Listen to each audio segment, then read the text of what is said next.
This podcast is brought to you by the Podtower, hosted by the Watchtower Database. Visit youtube.com/thepodtower for informative, hilarious DC animation-themed podcasts and live streams every week. And check out the Watchtower Database for DCAU video essays, timelines, fan theories, and more. And please, enjoy the show.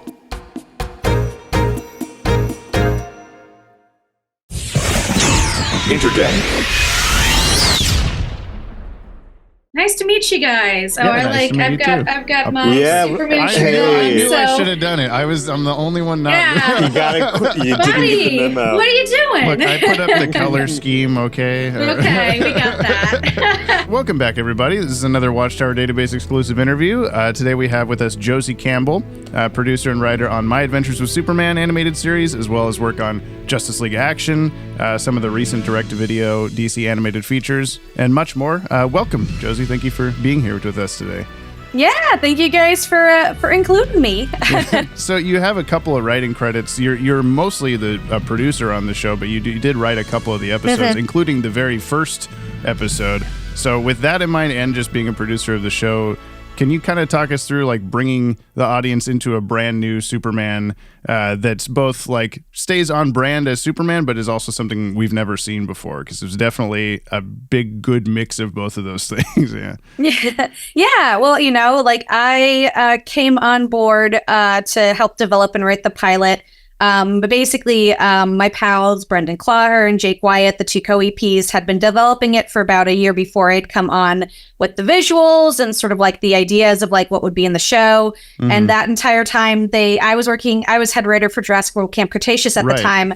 And they kept taking me out to lunch and being like, no, come work with us, develop this with us. No, do this with us. And then eventually I was like, yeah, no, I am leaving the show. And we all sat down and just spent like 2 or 3 hours in like Volcano and Burbank, like talking through all of our Superman ideas.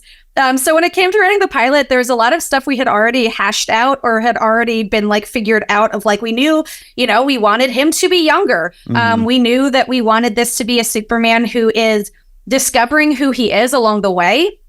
And that for me coming in and writing it with Brendan and Jake, one of the two biggest things we wanted to hit was what was the same and what was different. And so the same was his personality. He's sweet Clark Kent. He cares so deeply about everybody around him. He's worried about breaking things and breaking people. And like, he's a guy who wants to do the right thing. He wants to be a good guy and help people. But then what was new for us was sort of these two big ideas, which is one, which we really hit hard, I think, in the second episode as well, of he doesn't get a crystal that tells him who he is. Mm-hmm. Like, this isn't the Donner version where he goes to the poles and stays there for 10 years and learns everything from his father who can speak English. Like, he gets a hologram of a man he doesn't know screaming at him in a language he doesn't know, and then it goes away. It tries to eat his mom, and then it goes away. So we're like, okay, so this is a Superman who has never been Superboy. This is a Superman who doesn't know he's even an alien. He just knows that he can do things other people can't. And sort of that helped us inform who he was in the pilot. That helped us inform who he was in the series of figuring out who he is. And then the other really big thing with this was trying to really nail that relationship with Jimmy and Lois. Again, at every point we're like, okay, we want it to be familiar. Like, Jimmy is his best friend, Lois Lane, he's got a crush on, he's going to fall in love with.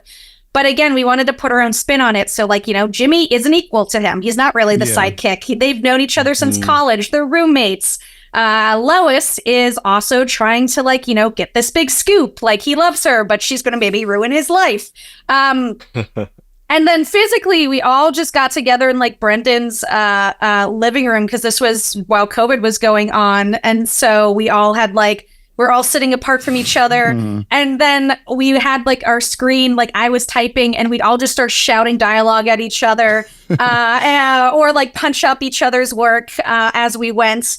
And it was really, really fun. It was the most fun part of that horrible lockdown was all of us getting together in a backyard and just shouting things about Superman that we can put into this pilot. And loved working on it. It was like one of the most fun pilot scripts I've ever written. Yeah, so basically like as much of the Superman DNA as you can keep without it, or as much of like you can go away from that with it still feeling like Superman. Yeah. I felt I thought it was really like refreshing watching it, because we've had so much kind of dour, angry Superman in the last decade or so, and just having kind of a nice like, he is just supposed to be this very friendly dude, and it's really nice to just see that played without it being like a joke or whatever. Yeah. I mean, you always get, it always annoyed me as just a fan when you'd get people who are like Superman's broken, like he's boring, like why does he help people? And I'm like, because he's a good person. Because he wants to. It's the same reason I help people. It's because I'm a good person and I want to help people. I'm like, it's not that complicated. If it's confusing, maybe it's you that's. But and, that's very true. I think too we hit the zeitgeist just right too, of just like, like part of the reason that sort of like darker Superman took off was like, they back in the Silver Age, you did have like sort of goofy, sweet Superman. Like you had a long decades worth of like the sort of Superman that we're kind of getting back to. So, you had people in the 80s and the 90s wanting something different. And so we're hitting that sort of sweet spot where we remember the Donner movie. We remember the animated series from the 90s. And so the Superman that we grew up with was the sweeter version. And so it was, for us, it was kind of getting back to like what we remembered and loved best from our childhoods, which was that. Yeah. Like he can be mad and he can have problems. But it's, right. It's even self-referential in the show. You've got the whole, like Lois and Clark have seen a window into parallel worlds like Earth X, where it's like, but he does go evil. Yeah. So another big discussion online has been changes to the villains in the show, like Deathstroke and Parasite and Livewire. So we're curious what kind of discussions went on behind the scenes about how far to take a character away from their origins. Yeah. So for us at every point, it was both us internally and our executive, especially Sam Register, who had kept constantly checked in with us. He's like the head of Warner Brothers Animation. The mandate was like, if I've seen it before, don't do it. So that was sort of like, there's been things that we'd be like, hey, Sam, what about the Ultra Humanite? He's like, I've seen it before. So for us, like with all of these characters, again, it was, well, we want to use them because either we love them or they've got something special about Superman. They're a Superman villain, or there's something we want to say about this particular episode or this particular character. But then, we want to take them in a different direction and, again, do something that people haven't seen before. Like, at every stage, the conversation in the writer's room, the conversation with us producers was always, okay, well, how do we take this thing that everybody's seen a million times and make it different and make it ours? So, for Parasite, it was so fun because that was me and Brendan writing together. And we had come up with the idea that like, he could grow, and then Brendan had drawn just like doodled like this like kaiju parasite, and we're like, oh yeah. And then, we also loved the idea of pairing him with Ivo, and making them this sort of tech bro, as sort of like a comment of like, here's the parasite, here's the person who's like living off of other people, and what they've done. People like Deathstroke, people like Deathstroke was like at least one of my favorite characters. So it was, we were like, okay, like in this world everybody's younger, so this would be a Deathstroke who just got out of the army, who just joined this like smaller division. It's before he's married and divorced. Like, so with all of this, it was stuff that we liked or we thought that could help sort of like the villains or help make Superman like jump through hoops to like fight. Like, it's not just super strong people, it's also people who can absorb stuff. It's also, Livewire, who we fucking loved. But we, again, like shock jocks are totally really a thing the way they were in the 90s. So we're like, okay, well, we know the military is going to be the big bad. So what if we have like her have like a little bit of that military sheen? Like, what if we have her be a little bit more of that sort of like, she's still kind of talking back and sassy, but it's a lot more like rough and tough. So that was the long way to get around. We would try to look at the characters and be like, what's their core? So like Parasite, he's absorbing people. Like, Ivo sucks. Deathstroke thinks he's in the right, but he's doing horrible things. Livewire's looking out for number one. And so as soon as we had that core, we knew, okay, well, this is who the character is. So we can change the things around that because at the core, they're still the same person. Here's just a different permutation of them. Yeah. And I love how visually, the kind of more anime inspired style of the show, stuff like Deathstroke, where, he's just got the hair in front of one eye. As soon as he showed up, I'm like, I know exactly who this is, and that's a really clever way to do it. It would always blow my mind once I made the connection. Be like, that's Deathstroke. Yeah. Okay, I see it. Cool. Yeah. And then for villains like Intergang, villains like Siobhan, Silver Banshee. A lot of the liberty we took was all of sort of the tech stuff, because we knew that by the end of the season, you'd find out about Zero Day. You'd find out that this technology was Kryptonian. So a part of that was also like seeding in and working up to what like our big reveal was going to be sort of by the end of the season, which were like, here, this is what Krypton was, which was this horrible conquering empire. And then here's who the general is. Lois' dad. I was going to say, I watched the whole season with my wife because she's a big anime fan, and I had already shown her all the DC animated shows prior to this at one point or another.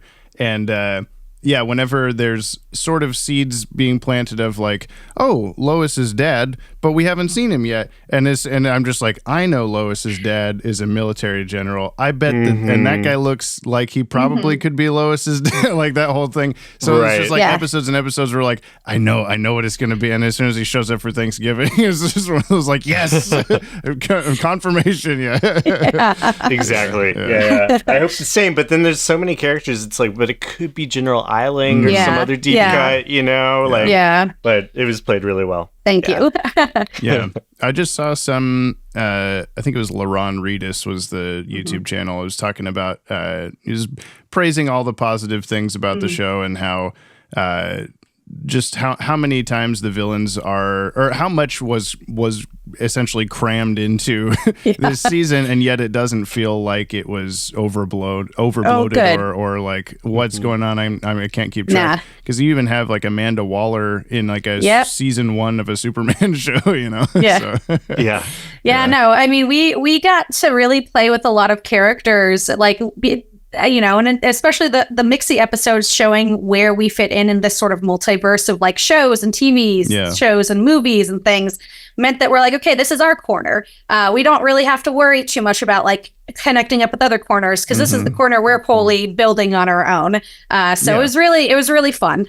Yeah, I can tell that a lot of passion and love was put into everything. Like it really shows every episode. Every time that we'd finish an episode, it'd be like, another good one. Like there wasn't a dud in the bunch or whatever. Well, we're talking about multiverse. We're talking about anime stuff.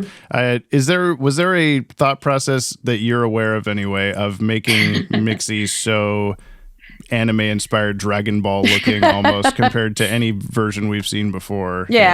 So there's a couple of thoughts going into it, and one was truly all of the artists are like, we want to draw an anime boy. Like if you watch the show, you might be able to tell that we're all big Dragon Ball Z fans. There is a day while we were still developing where like me, Brendan, and Jake were like, we need inspiration, so like we came over to our house, built Gundams, and watched Dragon Ball Z, the like Cell Saga together.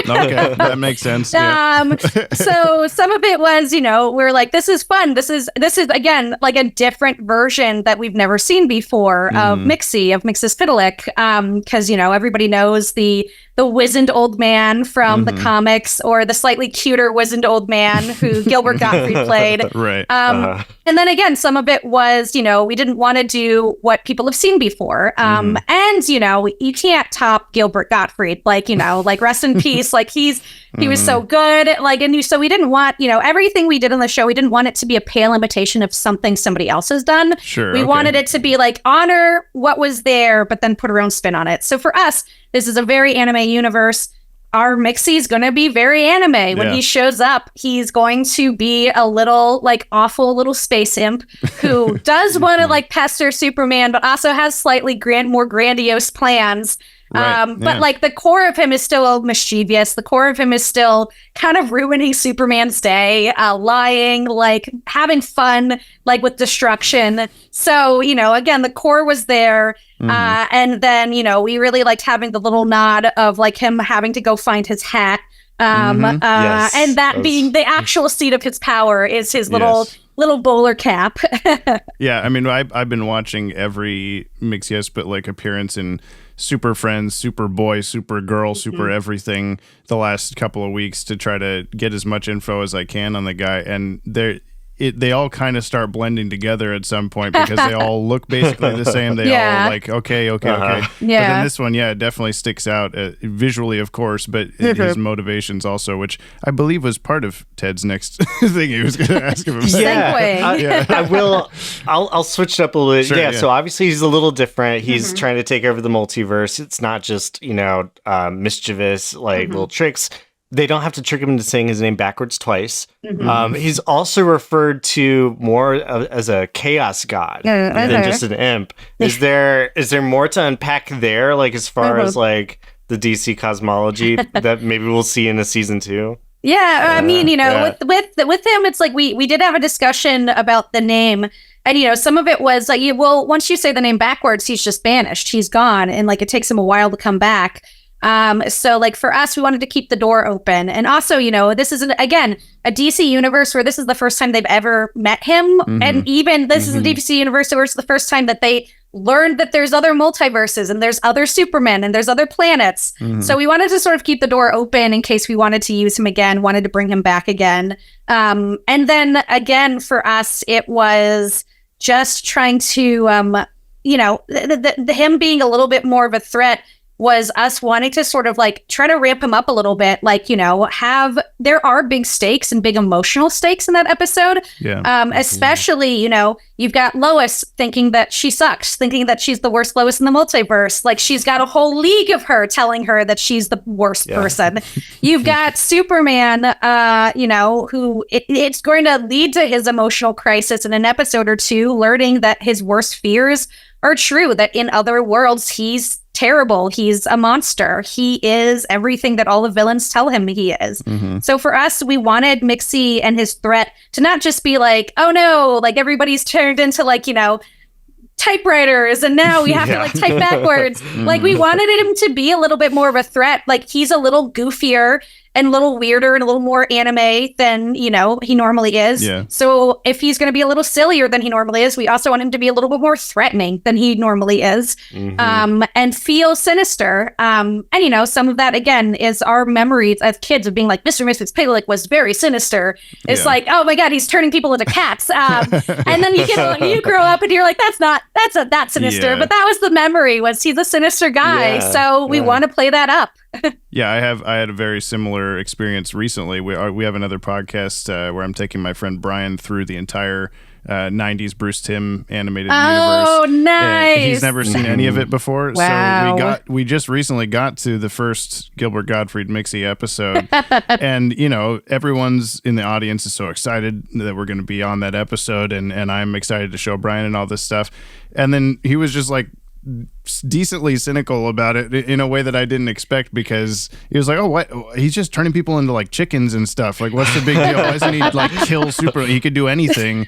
And I never I still mostly disagree. I still really like the episode. But I think it was kind of it's always a little bit eye-opening for me to like, oh yeah, have some 40-year-old guy that's never seen any Batman thing, whatever, just watch this out of the blue. So yeah, it's interesting. And I think he would really enjoy the MAWS version of Mxy. I think so too. Yeah.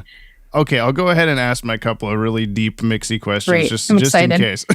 So, a few years ago, Paul Dini wrote a comic backup story in an Action Comics issue that essentially insinuates that Mr. Mxyzptlk is always the same Mr. Mxyzptlk. He's outside of the multiverse. He's always the same guy. So you guys do show, he's snapping in between different Supermans from different worlds and all this stuff and talking. Obviously, he's met Superman a million times instead of, Superman has never met him before. Yeah. Was that, is that just completely parallel thinking with you guys, or did you reference that or other Mxy appearances that kind of have insinuated that thing before?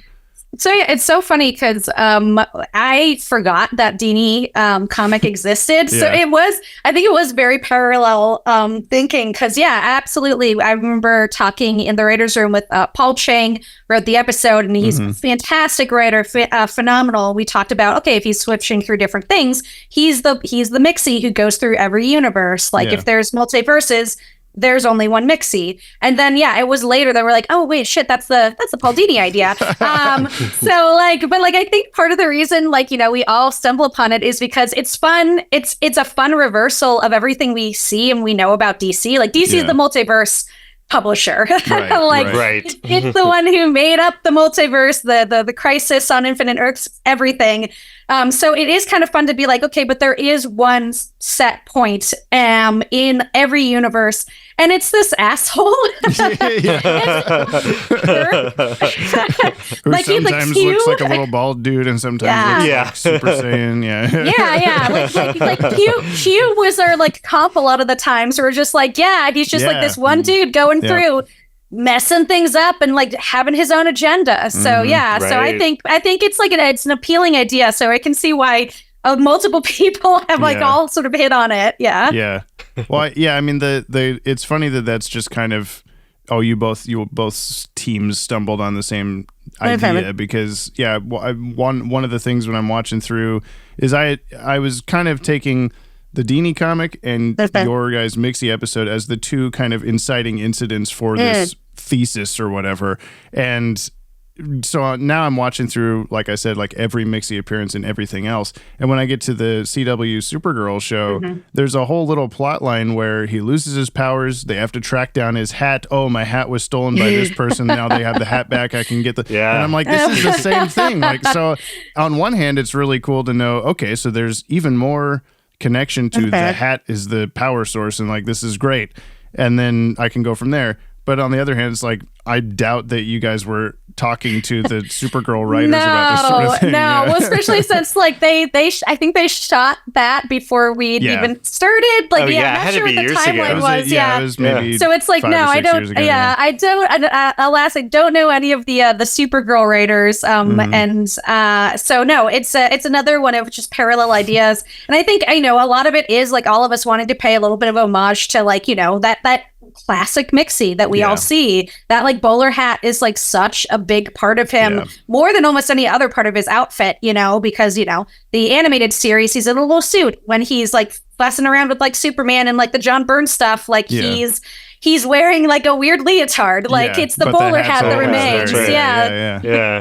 Yeah, that's great. I mean, I just really love that there's the concepts around Mxy seem to be so blatant, I guess, that everybody just goes of course it's we're this. Obviously. He's fun. Yes, for sure. Yeah. I love that the hat transforms. The crown. The crown. Oh yeah. And that was I can't remember whose idea that was, because we had it in the room, and then but the border just went ham with it. I think Grace Liu. I'm not sure who boarded that sequence, but it was that.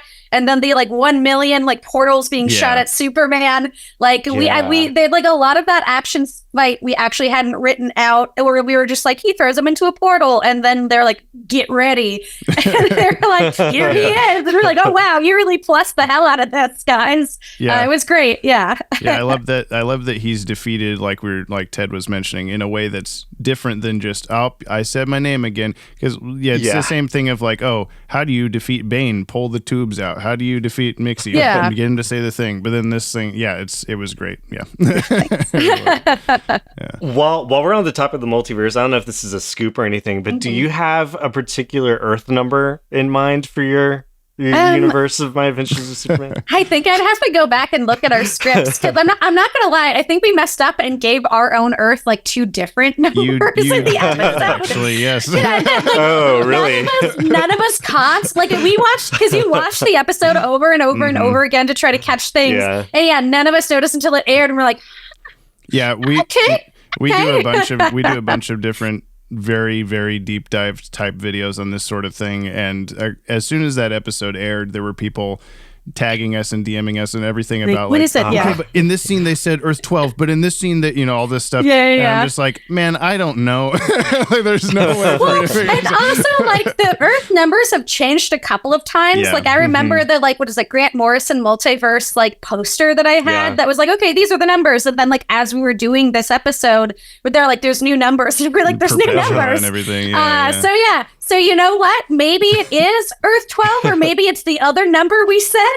Right, that's right. Why not both? Debate it, well, fans. so my theory is that the Loises have their own map and Mxy has his map. Like they have different numbers. Yeah. No, that is what we intended. That is originally what we intended, of course. And it's well thought out. And there are different multiverses that make up the Omniverse. So actually, make a mistake at all. This is all very well planned out. Lip sync what we just said, and we'll say it again. Yeah. It's just like freeze frames, and we play this audio. Okay. Let's do another take. Yeah. That's right. While I'm thinking about that, though, one of the things in my research that's been interesting is that obviously Mxy can choose what he looks like in each universe, even down to like there was a John Byrne comic where I think it's his first appearance back after Crisis, where he's like some hunky he's like a guy that's dude and he's just like just kidding, I'm a typewriter or whatever. So I'm trying. It's always been interesting to me that in your episode or in the your show he still maintains that Dragon Ball style look no matter where he's at in the episode, and even when he puts the hat on and loses his powers, like everything. I guess he's just clinging on to 2% power to maintain that or something. Yeah, he transforms a little bit, but I think he likes looking like that. Yeah. He chooses. Oh, we know this he chooses. Is way better than everything I've done. We know he chooses what he looks like. And it's so funny you mentioned that because we had a bunch of I brought in all of my Superman comics and graphic novels, and we had a bunch in the office. And one of the ones that I have that's like hidden behind me that I brought in for everybody was that Byrne collection of the very beginning of Man of Steel that had that Mxy episode in it. So like, all the writers knew that like we would just assign them homework. Like, okay, you're going to read the Fourth World. Like, here it is. Here's the Jimmy Olsen comics. Like here they have at it. Perfect. So we had that in the writer's room for sure. Oh, cool. Yeah. It reminds me too a little bit of the Grant Morrison take during the New 52. He's got a lot more pointy ears and kind of like black beady eyes. Yeah. He's on his way. He's like, oh, I like this. What if I just everything? I'm putting it together. Cool. Yeah. So the end of the show sets up General Zod and Brainiac to be the big bads for season 2.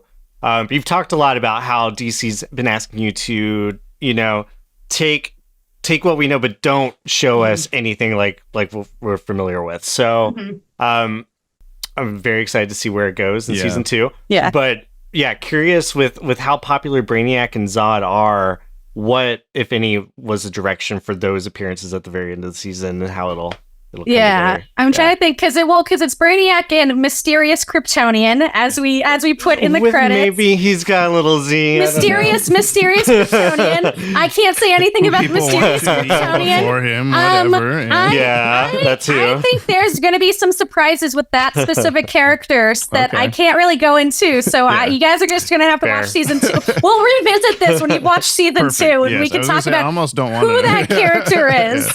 And then for Brainiac, we got the wonderful Michael Emerson to voice him, and it was such a delight because, again, with our Brainiac, I'm trying to think of things that won't give away anything. I will say, I think Brainiac and the mysterious Kryptonian will have a relationship that will surprise people. I think this second season is going to get a lot into relationship territory outside of just romance. Like, it is going to get into friendships a lot more, family relationships a lot more. I will say it was just an absolute delight to have Michael come in and read for Brainiac because, like, he came in and he is like the nicest, bubbliest man you've ever met. And he's just like, oh, I'm so happy. I had such a fun time. I walked here and I looked down the street. I had such a, and then like, so he's just like gushing and like talking about like getting somebody coffee on the street because they looked like they needed it. Like, just the nicest dude. And then the like center himself, and he's like, "I am Brainiac." We're like, "Oh my god, he's me again." He can do that. Yeah. I mean, we both know him from Lost, of course. Yeah. Benjamin Linus. And, No, it's really watching him go from like the nicest, sweetest, most cheerful man you've ever met to this very sinister person is very fun. So so I will say, I don't think it gives too much away to say there's going to be some big relationship reveals. There's going to be some big reveals and big twists with who those characters are and what they're doing. And I would say, we'll talk after season 2. That's a good plan. That's fair enough. Yeah. How far along, if you can say anything about it, like on the production side, are you guys at this point? So we finished season 2 already. So it's truly just we're waiting to be told that we can announce the date that it's coming out. Okay. So keep. I think we just did. I was not able to go, and neither was Brendan, unfortunately. But SCAD. The college does like sort of a big festival for animation, and so they actually did some Superman stuff there with Jack and Alice and Jake and Ishmael. So hopefully we'll get to announce when it's coming out pretty soon. Cool. Awesome. I did want to talk a little bit about your work on Justice League Action and the more like recent direct-to-video stuff. You worked on Legion of Superheroes and the Warworld movie, which are both kind of prequel, essentially, like lead-ins to the Crisis stuff that's happening right now. So I guess just the differences in working on those versus MAWS, and also just the like kind of a preference, if you have one, of the teams and stuff. Tell us who you don't like and do like. No. Well, I think the biggest difference is, on my adventures with Superman, we had a sort of a big permanent writers room. I was running it, like we had staff writers and freelance writers coming in, but that meant that there's always writers around kicking ideas around, always coming together. And on Justice League Action, that was kind of all freelance writing. And for these Justice League and these sort of DTVs, these direct-to-video DVDs, you get it. They're freelance too. You get hired to write one. So like I've loved working on all of them, but like Superman, my Adventures with Superman has a very special place in my heart because it can be pretty isolating when you're just freelancing and the only person you're hearing from is like your producer, or the artist that you're working with. So having that group of like minds that we could tap for Superman was great, and also because not everybody in that room was knew that much about Superman. Like me, Jake, Brendan, we were super fans, but we had people who were like, they're here because they love romance and they had a really good romance sample. Like they love comedy and they're like a really good comedy like writer. So it was a lot more fun to be able to like collaborate with a larger group of people. I will say for the DVDs, that the Tomorrowverse DVDs, sort of around the Justice League one, Jim Krieg, who was the writer-producer on those, did sort of convene a big group of us who had been all working on all of the Tomorrowverse stuff to talk about like what could lead into Crisis and like what things he could take from each of our movies. And that was great. And again, that was all during the pandemic. So we were all in Jim's backyard, like 6 feet apart from each other. Like it was like me, Jeremy Adams, Ernie Altbecker, Tim Sheridan, and Jim just all screaming at each other across his yard. It's like, what if the Harbinger is? But like that was, again, it was really, it's the shows and the things that I love best are honestly the ones I get to collaborate with a group of people. And it's really, really fun. And then, some of this is, with Justice League Action, I was working directly with Jim and Alan Burnett, who actually gave me my first ever job. He's the one who started my animation career. A friend of mine had been his writer's assistant and gave Alan one of my sample scripts, and he liked it so much he started like bringing me in to throw pitches and work at me. And so it was really, really fun and wonderful because it was like, here's this guy who is like I was a huge fan of because of, the animated series and, all of the work he's done being like, you want to come in and pitch a Scooby-Doo? You want to pitch the Batman thing? Like, just like, so I still to this day, when I see Alan at conventions, I'm like, Alan, you gave me my start. And he's like, Alan, he kind of did it for us too. Really? Like he was for YouTube stuff. Well, for us, yeah, that's how he was one of our earliest interviews. Oh, wow, on the channel. yeah. The first one, I think. Yeah, and we had barely, not even 10,000 subscribers at the time, so it was like, why does Alan Burnett want to talk to, whatever. Yeah. We also have talked with Eric Carrasco, who was a Fatal 5, Justice League vs. Fatal 5 writer, and he was on Justice League Action and Supergirl. And he's talked about also that Alan Burnett was kind of like his, like, recognizer of talent, like you you will do a thing and you will do a thing. It's great. It's Alan kickstarted a lot of people's careers in animation, so like a lot of love for him. Absolutely. Well, I wanted to toss in, because you had brought it up again and reminded me, was online, I'm sure that you see a lot of naysayers of like, why are you changing this? Why are you changing that? When you're talking about like, Harbinger is for those who haven't watched the movie yet, or the stuff with all these changes to the Superman villains and things like that, things we never seen before. Anytime that I see something like that, people, why is it this? Why are they changing this? Why are they changing? It's like, I am one that never wants to see just the same thing over and over and over again. So I was really appreciative of that with any of this stuff that we're talking about, is like, I get to be surprised and have like a like a cool interaction with this. So it's always a hard balance, because you want to, as a writer, as a creative, you want to do something new, or you want to put a new spin on things.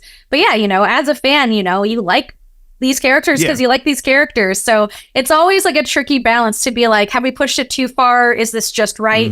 So, it's always something that's on your mind when you're writing one of these, of just being like, okay, like, am I honoring what's come before, but still doing something new? That's easy. Well, I think you succeeded. So. Agreed. So, and I personally, I loved all the Tomorrowverse stuff, and I'm so excited for where Crisis is going. I think Crisis Part 1 was such a special movie, and I'm really, really excited for Parts 2 and 3. Do you have any involvement in Parts 2 or 3? I do not. I think that is all Jim Krieg. No, we did, like I said, we did that sort of like meeting where we kind of charted some things out. But then after that, I was working on the show. I've been developing other things. So I think Jim's the perfect person to ask about that. I think Jim and Butch are the ones who are taking that home. Jim's been someone that has been on our interview radar for years and years, and we just never reached out. He's a Twitter associate. Yes. There you go. Answer the occasional nerdy question. Well, so I wanted to pass along. So my sister Julia, not to be confused with James' sister Julia. We both have sisters named Julia, who are both getting married this year, not to each other. Oh, wow. No. But so Julia's a huge fan of She-Ra and the Princess of Power. She's showed me, I've probably seen the first 6 or 7 episodes. But anyway, she passed along a very specific question for me to ask you. How does it feel to have written for a perfect show? Oh my heart. Thank you, Julia, for watching and thinking it's perfect. She loves it so much. Oh man. I mean, I love She-Ra so much. It has such a special place in my heart, because it was like, the first time I was running a writer's room. I made lifelong friends on that show, including stealing a lot of them to work on Superman. I think about half our crew are people. It was like people we stole from She-Ra, because that was me and Brendan, because Brendan had worked as a board artist on it. And then the other half was like Pantheon, which Jake had come from off of AMC. But I remember when the announcements were happening of various cast and crew and stuff, and just how many were similar, and people going like, oh man, they're pulling so much from She-Ra, and I'd be like, good. It's a good thing. So no, I mean, I love She-Ra. I'm so glad, like, the fact that people are still excited, or like, I'll sometimes wear my She-Ra hoodie out, and like, I'll just be at the grocery store, and like some unexpected people come up. Like, I've had like grandpas come up and being like, I love this show so much. That was my favorite. Or like, little kids coming up. So it was a real privilege. It was a incredible show to work on. Like, it is, we got so lucky in how many incredibly talented people were on there and all gelled together. And still, I still go down the street and hang out with Nate. Like I still go and yell at Jen and Kiki and Diana and tell them come work on Superman, come and work on whatever we're doing. It feels fantastic, and I'm so glad that people are still loving it years later, and that people are still believing it to be a perfect show. And That's right. So it feels great. It feels great to work on a perfect show. Of course. Well, I mean, between that and like the recent Netflix He-Man shows and all that sort of stuff, where just kind of bringing back like classic cartoons that haven't gotten a proper adaptation in quite a while, and Superman as well. Superman as well. Absolutely. There's a live action She-Ra show, I think, in development for Amazon. Is that something that you're have any sort of hand in? That's it's like different company and different group of people. But I wish them all the best. I'm excited to see. I just like She-Ra. I like the property, so I'm excited to see it. Not at the moment. Cool. Yeah, it's fair. Was there anything else? Any upcoming projects you can tell us about? Yeah, I mean, Give us all the MAWS season 2 spoilers. Well, actually, this is who this character is now. Right. So that's keep your eyes open and your ears peeled, I guess, for whenever the announcement for that comes, because season 2 is on its way. In the publishing world, actually, I've been doing a lot of stuff with DC Comics. So I'm actually partway through my run on Amazon's Attack, which is a event comic spinning out of Tom King's Wonder Woman book, where the Amazons are basically declared like legal persona non grata and are being banned and rounded up in America and across the world. So while he's sort of dealing with that in his main Wonder Woman book with Diana, I'm focusing on Nubia and Faruka and Yara Flora and Cassie Sandsmark and Mary Marvel, who are getting hit with this backlash and this after anti-Amazon backlash, and trying to figure out who's capitalizing on this and who's, making things worse. So it's kind of a fun team book set in that universe.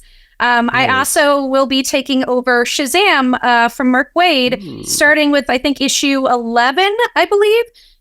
So there's going to be some threads and things that he's set up that I'm going to be, playing with. But for the most part, we're going to be doing some new things with Billy and Mary and Freddie and Talkie Tawny and the whole group. Hoppy.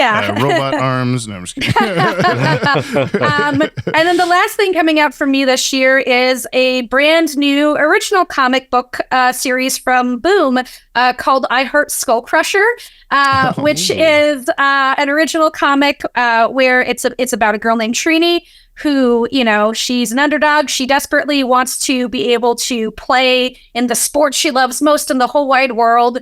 But she lives in post-apocalyptic America, and the sport is basically Thunderdome. It's like Thunderdome soccer. So it's like a sports coming-of-age story set in the post-apocalypse, where she's just trying to, make friends and get to put together a team and murder her way from one end of America to the other to get into this tournament. So that comes out in March from Boom, and I'm very excited for people to see that. Yeah. Nice. I think we've got through pretty much everything we wanted to talk about, although now I'm sure there's 10 other things from season 2 that we'll want to discuss with you at some point. So, yeah, for sure. So once that's I can't wait announced, now. Now knowing that it's just kind of sitting there is like, oh my God. Yeah, no, it's ready to go whenever they let us announce it. So, yeah. Well, I appreciate you clarifying a handful of Mxy things for me. I know that's going to be helpful. It's always just hearing you confirm my suspicions is always much better than going, I guess probably this thing, and then, whatever. So, no. So thank you. Yeah, of course. Well, thank you guys for having me on. It was a lot of fun. Well, awesome. Good. Absolutely. Yeah, thank you. A little bit worried is this going to be a fun one, or is this going to, You're just like in issue 37, you said, That's why I only 2 of those questions. No worries. I used to work as before CBR got sold to Valnet, when Jenna Wine was still running it, I was the DC beat reporter. So I remember doing that, being like, all right, in issue 57, you said this, but fans want to know. I'll So, stumble yeah. on some Mxy article of yours Yeah, or something maybe. while I'm researching. There we go. Cool. Well, thank you so much. Have a good rest of your day, and hopefully we get to talk to you again soon. Yeah. Yeah, thank you. Yes, it's been a pleasure. Yeah. Can't wait for season 2. Intergang is hosted by the Watchtower Database. Subscribe to our YouTube channel for DC Animated Universe videos on a regular basis. This podcast is edited and produced by yours truly, James Strecker. Stay tuned for more new episodes of Intergang every month as we speak with some of your favorite writers, directors, voice actors, and more from the DC Animated Universe and beyond. Available on all your favorite podcast feeds and watchtowerdatabase.com. To support us on Patreon or nab yourself some sick merch, please visit the links in today's show notes. Thank you for supporting the show. Please leave us a 5-star review on your app of choice or leave us a comment on this podcast episode on the Podtower on YouTube. It helps tell the algorithm robots, hey, you should show this to more people, and that'd be just swell. Have a wonderful day, and all hail our Lord Darkseid.